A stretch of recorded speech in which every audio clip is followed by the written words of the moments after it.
This week was about resonance. Not just what you transmit, but what you tune to. Not just what you broadcast, but what you harmonize with. Because in the simulation, your signal doesn't exist in isolation. It collides, blends, and resonates with the signals around you.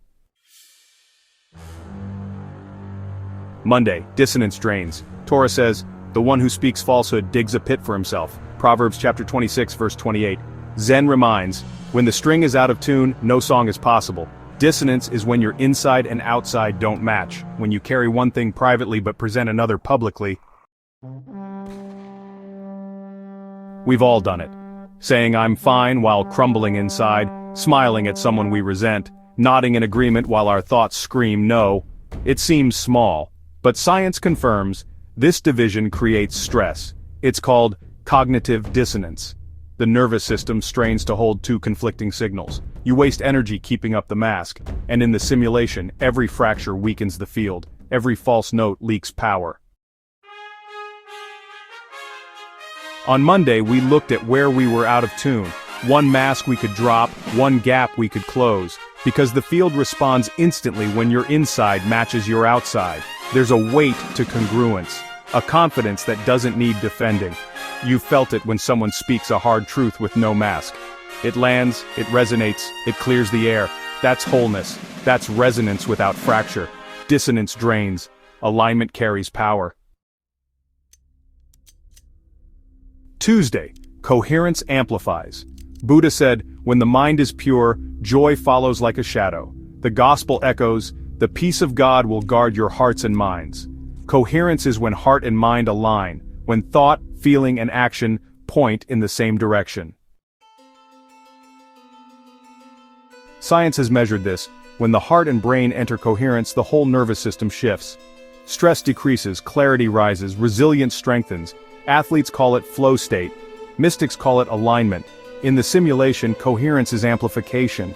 When your inner parts stop fighting each other, your signal expands effortlessly. On Tuesday we practiced one act of coherence, not grand, not dramatic, but whole. If you thought of reaching out to someone, you did it. If you said you'd rest, you rested. If you felt gratitude, you expressed it. No inner contradiction, no delay, just one whole act. And we saw how it multiplied our energy because the field doesn't respond to scattered signals, it responds to wholeness. The Sufis say, set your intention straight, and the path will unfold. The Quran promises, and he found you lost and guided you. No musician plays before tuning, no archer releases without aiming, but in daily life, we rush into actions misaligned. We send the email while angry. We jump into the meeting without centering. We speak while scattered, and regret it later. Science confirms, intention shapes attention, and attention shapes outcome. The energy you begin with defines the result. In the simulation, the first note sets the whole piece. On Wednesday, we practiced tuning before acting, pausing to breathe before sending, checking posture before entering, aligning intention before moving. Think of how different a conversation feels when you enter tuned, versus when you rush in off balance. One feels like discord, the other feels like music. The lesson, never skip the tuning. Thursday, harmony heals, Daoist reflection. When the strings vibrate together, the sound is pure. Proverbs adds, a gentle word brings life and health. Harmony isn't just music, it's the resonance between people. Science confirms, nervous systems co-regulate. A kind tone lowers stress. A gentle gesture can heal what words cannot. Harmony literally recalibrates biology. In the simulation, harmony doesn't just sound good, it heals. Think about an argument that could have escalated, but someone softened first. Their tone dropped, their words gentled, their presence softened the space. Suddenly, what felt like war felt possible to repair. That's harmony in action, and it's more powerful than force. On Thursday, we asked ourselves, where can I bring harmony? Maybe it was choosing softer words, maybe it was choosing silence instead of sharpness, maybe it was bringing a calm rhythm into a chaotic room, because harmony heals faster than pressure. Friday, resonance shapes reality. The yogis remind us each thought creates the world anew. The Torah teaches, as a man thinks in his heart, so is he.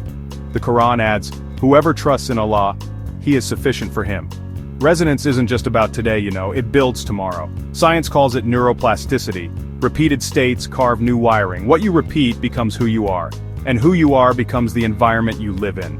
In the simulation, resonance is creation. Think of someone who constantly repeats bitterness. Over time, they don't just live in bitterness, they create it everywhere they go. Now think of someone who consistently resonates gratitude. Over time, life bends to that frequency. On Friday, we chose resonance deliberately. We asked, what do I want to amplify? What note do I want tomorrow to echo? Because resonance doesn't fade, it builds. Week 23 was about tuning. It showed us that dissonance drains, that coherence amplifies, that tuning before action is non-negotiable, that harmony heals faster than pressure, and that resonance creates the climate of tomorrow. You practice dropping one mask, you practiced aligning heart and mind, you practice tuning before acting, you practice softening into harmony, you practice choosing resonance consciously. This was the art of frequency. The discipline of resonance. Because in the simulation, your life is not defined by what you intend occasionally, but by what you resonate with consistently. Resonance is how the field knows who you are. Resonance is how the future is shaped. Resonance is how reality bends. This is transcendent reality. Live the code.